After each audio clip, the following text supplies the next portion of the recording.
In 2000, we bought an abandoned 100-acre farm in the foothills of the Appalachian Mountains. We spent years cleaning it up, built a new house, and now are trying to make it a functional homestead farm.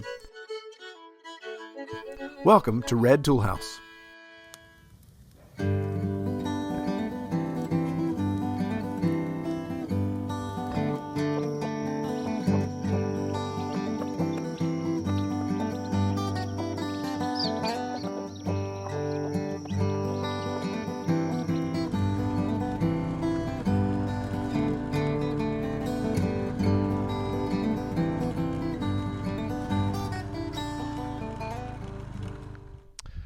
Okay, well, we decided to put together another episode of what's going on here at the farm, and we want to just go over some updates real quick. We've had a very interesting winter, very exciting, a lot of stuff going on. Right now it is I think the second or third day of spring. We're excited actually standing outside. I see some grass growing. It's not 3 degrees. It's nice to have water not freezing. So we're excited about that. But here in the past couple weeks, we've taken all of our hogs to processing. We had 2 processing runs. We processed 15 first, took those down in one load. That's about what we can handle in the trailer. It was a lot of pork going down the road. So we had 15 in the trailer the first time, and then we 2 weeks later we took 10 more. So those are in processing. In fact, my first run of 15, my customers are just now starting to pick up this week from the processor. So hopefully get some good news that everyone enjoyed their pork, got good yield. Had a really good year this year as far as the hanging weights go. Excuse me. Our hanging weights on average last year were 134 pounds, and that's the dress weight. So obviously that's, once they've put the animal down, they dress it, got it, hang it up. It was 134 pounds average. Well, this year we're averaging right at 205. So we've kind of changed our process a little bit more access to pasture. And obviously we had I think we had an extra 30 days on pasture too, so that helped. So I had a really good yield there. We're excited about that type of turnout. The dog chomping on a bone over here in the corner. But very excited with how that worked out. So that's kind of what we've been doing here lately, really working on getting those pigs loaded up and get them to processing. We also got back the processed meat from one of our sows, one of our 600-pound sows that we're ready to retire. You may have seen her in previous episodes, Molly. She's a big landrace pig. We got her processed meat back, and it was very, very good. We had absolutely a ton of pork from that. Obviously, a big sow like that produced a lot of meat, a lot of sausage, a lot of bacon. It was all really good. Pork chops are huge, big as my face, which is saying a lot. So really had a good yield from that, and we've enjoyed having that meat. We're actually going to discuss one thing we had tried, this first time we tried was a smoked jowl. We had never tried that before, so we've got a little video segment we're going to have in this episode showing that taste test there. So we'll get into that details here in a little bit. But really we're happy with the results from that pig. We had the hams quartered. She was such a big pig that we quartered the hams. So we got 8 hams out of her, averaging anywhere from 6 pounds all the way up to 13 pounds between those 8 hams. So a really good yield there. Very excited. Well, since it's spring, we also wanted to start getting some chicks in, so we have some more egg-laying chickens. Mail ordered those this time. Got a good batch from McMurray. I think we got 33 chicks in. We had some Rhode Island Reds, some Black Australorp, and some Aracanas. And of course, they throw in their one exotic, so we don't know who the strange chicken is walking around. We'll figure that out as it gets some more feathers on it. But excited to have those on the farm. They're in the brooder right now, and we'll move those over into the coop obviously as they get older. So we're really happy to have those in. Our goal is to try to get to 100 egg layers, and this will get us in the 90s range. So we'll see how it goes. We may do some incubation here of our own of just a couple more eggs and see what we need to do to get to 100. But I do have some reds and a buff Orpington or 2 that are ready to be retired. Their laying days are over, so we may send them off to soup camp. And now that we have the pigs gone, we can obviously focus on other elements of the farm. Again, as the weather's changing, it's staying lighter later at night, so I actually can get out and do stuff like this after getting home from work. We're working on expanding the chicken coop. I have the subfloor in, just adding that on right beside the existing coop. I'm going to leave it modular, that basically 2 standalone coops that'll be stuck together, because if we ever decide to move to another pasture, it was easy to pick up that coop and put it on a trailer and move it out of the way.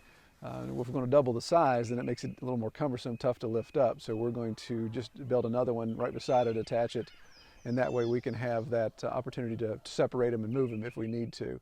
So anxious to get that going. That allows us to expand not only our coop as we have more chickens coming in, but we're also going to work on expanding our pasture, do our other 5,000 square foot paddock there, or pasture if you will, that we can rotate back and forth. And anxious to try rotating the chickens as they work in one pasture. We'll come back and we'll reseed, even plant some things that are better for them. Maybe some clover, alfalfa, different types of grasses. Maybe even throw a tomato plant or something in there just to give them a little bit of variety when they come back, so we can rotate back and forth, and that will help let the pasture heal and give them access to forage and all those type of things, but still have the security of the fence. We've had a lot of issues with a fox, a lot of raccoon. Fortunately, a neighbor helped us trap a lot of raccoon that have been coming in, had some loss this winter. So we're anxious to get that project expanded.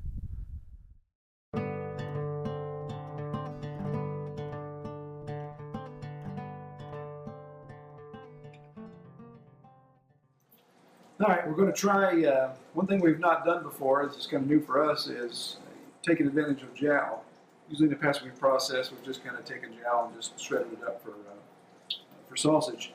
This time we thought, well, let's try to get a whole jowl, we'll get it smoked, and you hear people talk about jowl bacon, and it is very similar to bacon as far as texture and flavor goes. So we'll see, we want to give that the test. So today we have our smoked jowl.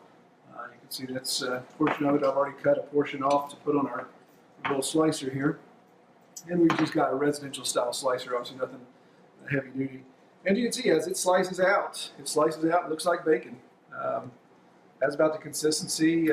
We haven't tried it yet, but we're just putting it in our cast iron skillet there to fry it up and see how it goes. Slice is pretty easy. Again, you can see the cut. Bring it up closer here. This cut, this is the obviously the hide side, the fat side. Good layer of fat. This came off a 600-pound sow, so definitely was a good cut. But you can see where we're slicing, kind of have that look of bacon. Our slicer limits us on our length, so that's why I'm going cross section with it. I'm not a butcher, so I don't know if it'd be better to go long ways or cross section. Look at the piece we have on here, and you can see the slices we're getting out of there. Again, some really good marbling, a lot of fat, a little bit of meat there. So good. It's got the smoke texture to it, smoke flavor to it. Kind of playing around with the thicknesses too, make it a little thicker, seeing how it goes. We'll run off a couple slices here.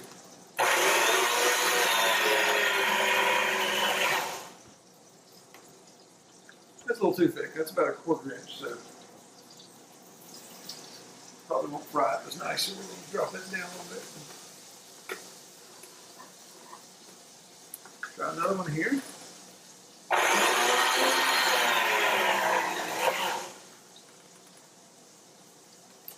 And you're thin there, probably somewhere in between. So we're going to go between 2 and 3. Give that a go.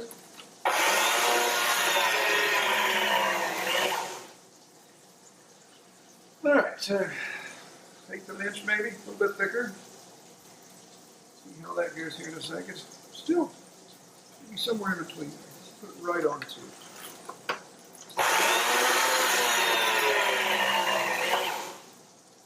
There we go. Now we're cooking.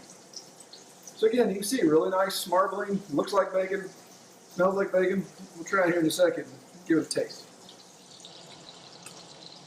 Okay, so now we've got some of this frying up. We're using our pan cam here to get a bird's eye view of our cast iron skillet. And you can see with these slices, we have some varying thicknesses here. So I like the kind of consistency of that slice. Different thicknesses as we've been taking them off. Like here's obviously a little bit thicker slice. Seems to be fried up pretty good. It's probably still hot. Here's probably one of our thickest slices. Almost kind of looks like Canadian bacon there. But really like so far what it's looking like. It's looking like bacon, smells like bacon, feels like bacon. And like I said, here in a second we'll give it a taste and see how it works out for us.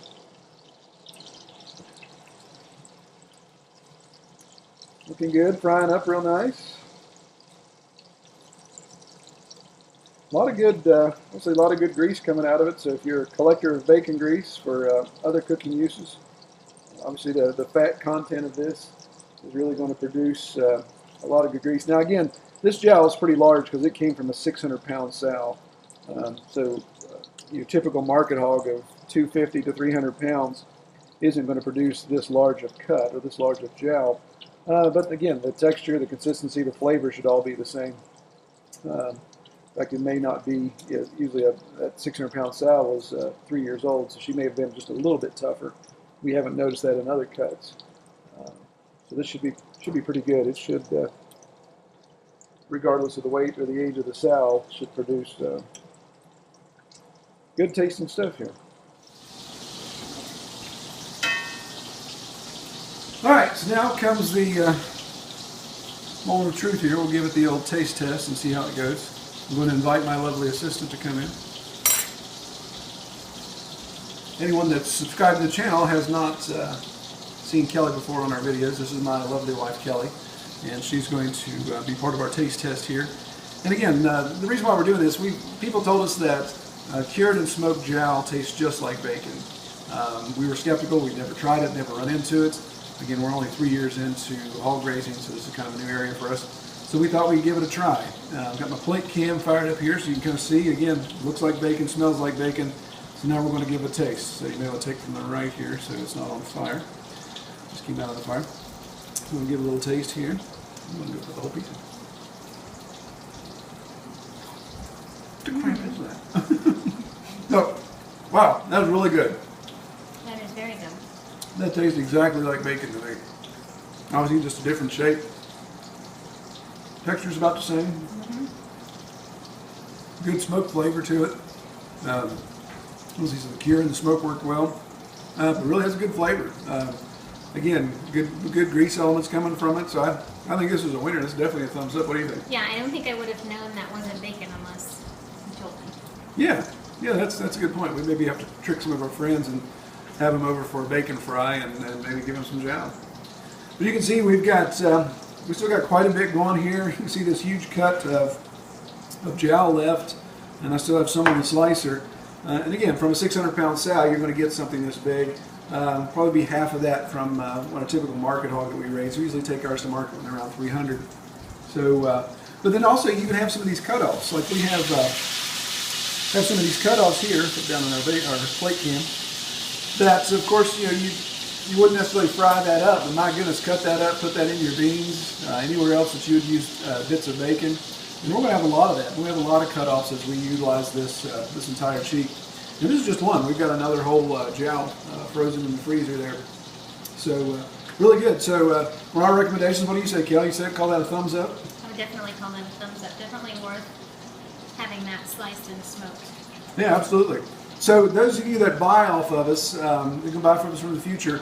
As we talk, we go through the cut sheets. One of the options we give is, do you want the jowl? And a lot of people say, nah, I'm really not interested. I don't know what to do with it.